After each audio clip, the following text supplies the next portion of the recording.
Month April marks 3 years of Easter bombings that rocked Sri Lanka in 2019. Suicide bombers killed more than 260 people and injured more than 500. The terror attack was carried out while people offered prayers during Easter celebrations. On Easter Sunday this year, people took to the streets and demanded justice for the victims of the attacks. Here is a report. 21st April 2019.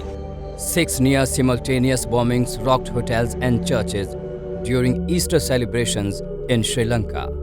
Negombo, Batikola and Kozhikode were in the middle of one of the worst terror attacks that the island nation had witnessed.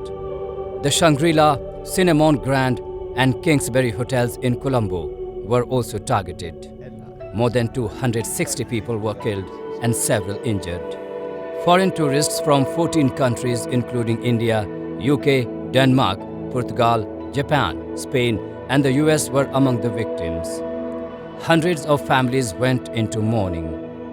The sequence and coordination of the bombings were planned to cause maximum destructions, targeting Christians during worship services across the island nation and targeting guests during breakfast in beachfront hotels in the capital. According to investigators, 2 Muslim groups that were inspired by the Islamic State were responsible for the attack.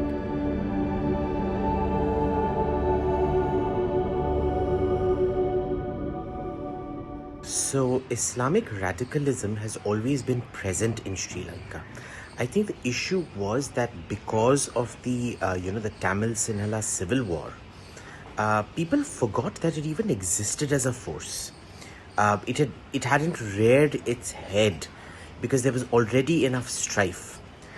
So it's only natural that once the civil war ended at some point or the other, Islamic radicalism was going to raise its head. Growing in radicalization, yes, because what happens with these cases is it's meant to be a cyclic reaction. The main reason for carrying out a bombing is, of course, to send a message to the rest of the world.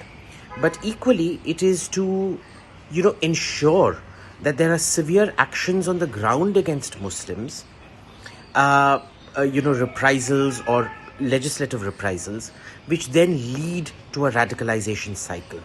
And that's exactly what's been achieved out here. The scale and coordination of the bombings indicated an advanced logistical capability and structure among domestic Islamist networks.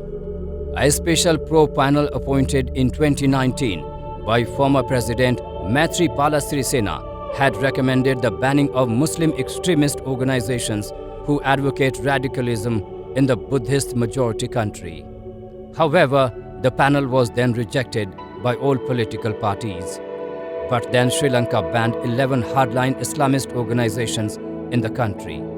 Among the banned organizations are local Muslim groups, including the Sri Lanka Islamic Students Movement. From mulling burqa ban to de-radicalization law, the Sri Lankan government has taken several steps as part of a crackdown against Islamic extremism in the aftermath of the Easter bombings. But such steps do not reduce risk of future violence in the country. Sri Lanka has to re-establish its intelligence coordination. During Easter Sunday bombings, media reports suggested intelligence lapses, including a lack of information sharing between the country's intelligence agencies, the President and the Prime Minister. Colombo needs intelligence sharing with foreign partners to deal with this challenge.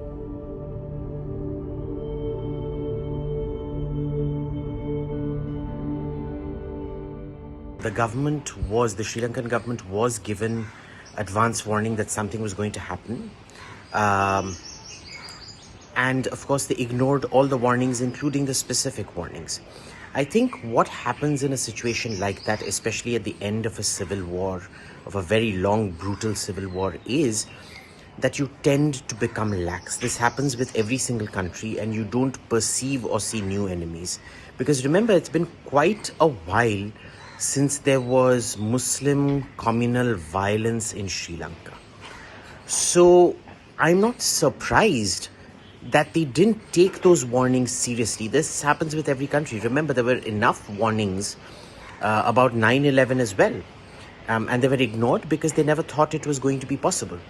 So it's not surprising. But I think the way the government responded after the bombing was quite significant. I think they took more steps much quicker than most other governments would. Meanwhile, on Easter Day this year, hundreds of people lit candles and displayed banners and placards during a silent protest in Colombo, calling for justice for the victims of the attacks. Relatives of victims accused the government of failing to deliver justice for the bombings. Protesters displayed a huge banner that read, "It's been 3 years, we cry for justice." Sri Lankans dressed as the dead demand justice for victims of the Easter bombings 3 years ago. The tragic experience of the brutal Easter Sunday attack that happened 3 years ago continues to resonate in every person's mind in island nation.